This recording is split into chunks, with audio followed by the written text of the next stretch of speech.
Alors pour cette rubrique, c'était mieux avant.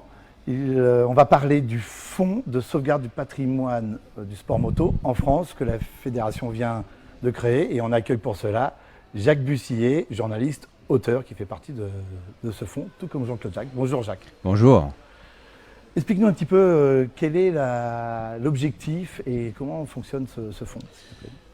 Moi, j'ai constaté que personne dans le monde de la moto, dans le monde du sport moto, avait pris comme objectif, avait l'objectif de tenter de sauvegarder le patrimoine du sport moto.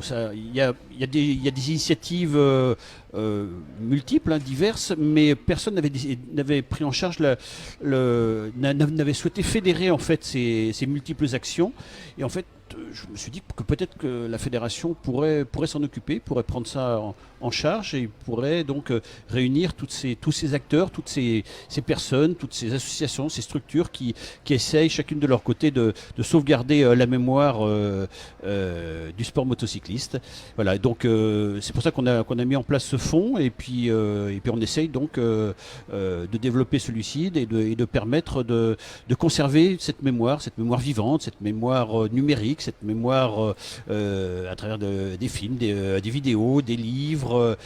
C'est bon, on sait que le patrimoine c'est extrêmement vaste, mais on va essayer de réunir les éléments les plus intéressants de celui-ci. Jacques, pour organiser cette mémoire, justement, tu t'appuies sur un collectif, enfin des différents administrateurs de ce fonds du patrimoine. Mais déjà des bonnes volontés, déjà des gens qui sont intéressés par la sauvegarde du patrimoine du sport moto, et j'en ai deux autour de moi, mais il y en a d'autres.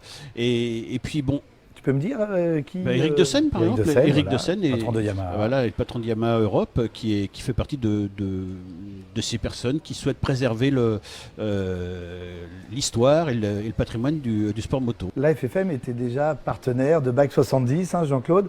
Et vous avez déjà, avec Francis Boutet, une énorme base de données sur ces archives moto. C'est une idée de Bruno Bonnuil et de Francis Boutet qui ont créé en 1999 le site internet Bike 70, dont l'idée d'ailleurs du titre Bike 70 est Jean-Paul Boinet, pilote bien connu.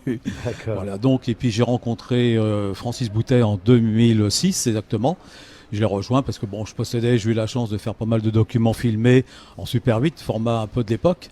Et donc, sans préjugés, mais maintenant je m'aperçois que ces documents ont pris une certaine valeur. Donc c'était intéressant de faire partager avec le plus de gens possible, passionnés certainement. Et puis aussi François Gomis qui nous a rejoint, pilote aussi, dans les années 2010 à peu près. Alors on va continuer à parler histoire, culture, mais